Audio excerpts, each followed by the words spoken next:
Folks, the National Cancer Institute estimates nearly 1.7 million new cases of cancer will be diagnosed in the U.S. every year. With few common types of cancer treatments available, patients are limited in how they can fight the disease.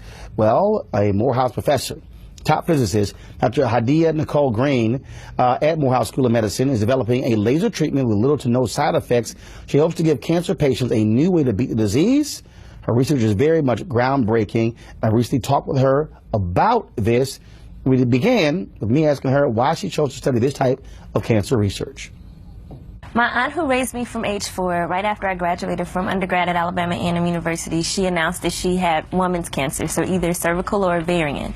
And she said that she would rather die than experience the side effects of chemotherapy and radiation. I took care of her the last 3 months of her life. 3 months after she passed, my uncle, who raised me from age 4, was diagnosed with esophageal cancer. He said that he would go through the treatments. His doctors gave him 3 months to live. I nursed him back and he lived another 10 years. Wow. But I watched him and took care of him as he went through chemotherapy and radiation. I watched him lose 150 pounds, all of his hair, his eyelashes, his eyebrows. I watched his fingernails turn black. And I saw how his skin went from being a beautiful chocolate to looking like it had been burnt in an oven or barbecued. It was horrific. I got to experience firsthand the horrors of cancer and the horrors of cancer treatment. And I said, there has to be a better way. So I took my undergraduate experiences with research that were based in optical communications and lasers, and I was planning on revolutionizing the way we receive internet and cable TV. And then I said, if we can see from a satellite in outer space, if a dime on the ground is face up or face down, we should be able to do a better job pinpointing the tumor and treating just the tumor and not the whole person. Why not? And if we call one person in a room full of people just their cell phone rings and not the entire room, why can't we have that kind of precision when we're treating cancer? Why not? Now, did folks think you were crazy saying all that? It didn't matter. It didn't matter. Because I felt like if there was something that I was born to do, maybe this was it. And if other people were going to do it, it would have been done already. So I took it upon myself and pursued a PhD in physics specifically to develop this treatment. And my PhD advisor said, usually my graduate students work on my projects and my ideas, but I had funding from the National Science Foundation and some other organizations, and that allowed me the freedom to explore this idea. And I found a mentor at the Comprehensive Cancer Center at the University of Alabama at Birmingham. I spent 5 years in his lab developing my idea. And when I started to demonstrate what I was doing with laser-activated nanoparticles in mice, and I got the first results, the tumor shrank so fast that nobody believed it. That's when they thought I was crazy. And I was like, no, the tumor was the size of a chickpea and now it's gone. And everybody was like, yeah, right. And I'm like, I didn't take pictures, so I had to go back. You always got to have evidence. Right. So I had to go back and repeat the experiments a couple of times to make sure that I documented exactly what happened and the tumor regression that I induced after a single 10-minute treatment with these laser-activated nanoparticles.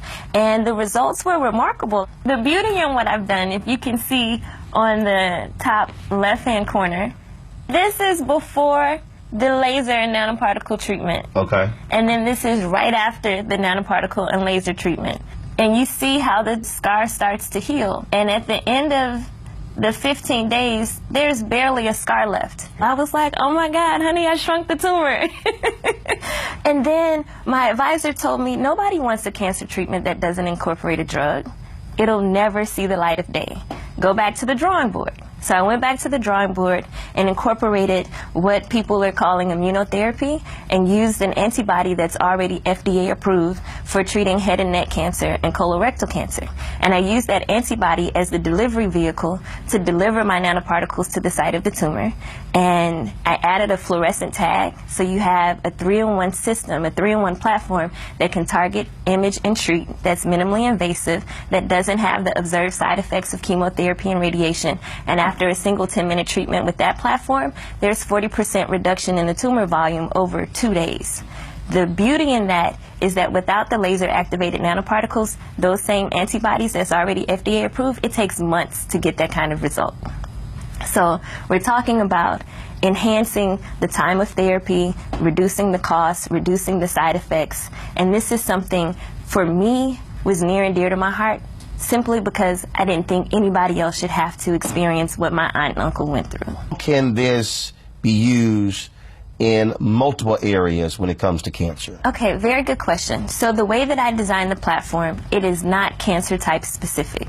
Even though I initially demonstrated this on head and neck cancer, it will work in theory, and that's one of the things I just received the Career Development Award, to demonstrate how robust this therapy is for breast cancer, prostate cancer, colorectal cancer, ovarian, and there are other cancer types that I'd like to explore, but a lot of that is having enough resources to do that exploration and then to move into humans, translate it into clinical trials, and then launch it so that it's available around the country. So you got the $1 million grant from the VA. Yes. What will that do? So that covers 5 years of research. It's $200,000 a year. It will allow me to demonstrate this in head and neck cancer and tumors that are metastatic and compare what I'm doing to the current chemotherapy treatments. So it's, in the big scheme of things, for me, it's a huge boost as an early career scientist, because most people in my area, they have 300 publications and 30 years of experience. So it gives me a chance to move into the scientific community of cancer researchers. The other thing that I learned after I got the award is that every clinical trial costs somewhere between $200,000 and $500,000 for phase 1. And then there are some phase 3 clinical trials that can cost upwards of $1 million.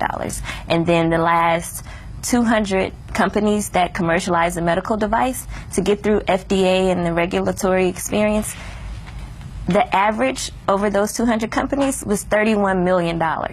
And so I'm like, okay, it's nice to have this first $1 million, but now there's this huge mountain if I want to commercialize this and make this readily available for the people who need it.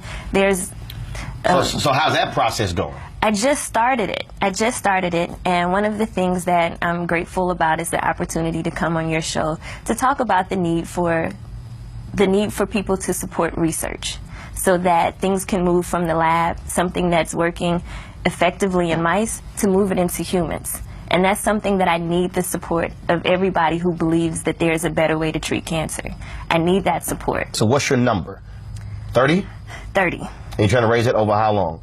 Over 3 years. Over 3 years? Yes. All right, and so the $1 million grant is the start of that? Yes. All right, so now you need 29 more? Yes. And so who are you talking to? Where are you going? How are you going about that process? I'm starting with you, Roland. Okay, so I mean, what is your mechanism? Have you established your website? Have you for folks for information? So there are 2 different ways that people can donate. First is through Morehouse School of Medicine's website. They can go to their website and make a donation and designate it to Dr. Green's research. And then the other mechanism is my own personal website, is www.physics2cancer.org, and physics, PHYSICS, the number 2, cancer.org, and you can make a donation on that site. Have you had conversations with other foundations, philanthropists as well, who are interested in funding cancer research? So not yet. So I'm happy to start having those conversations. Okay. Well, Yes. look, we're certainly glad to have you here. It is certainly exciting. Thank you so much. It's a pleasure. Kickstart your day at 7 and get the news you need from the perspective you want. News 1 Now with Roland Martin. Every weekday morning at 7 on TV 1.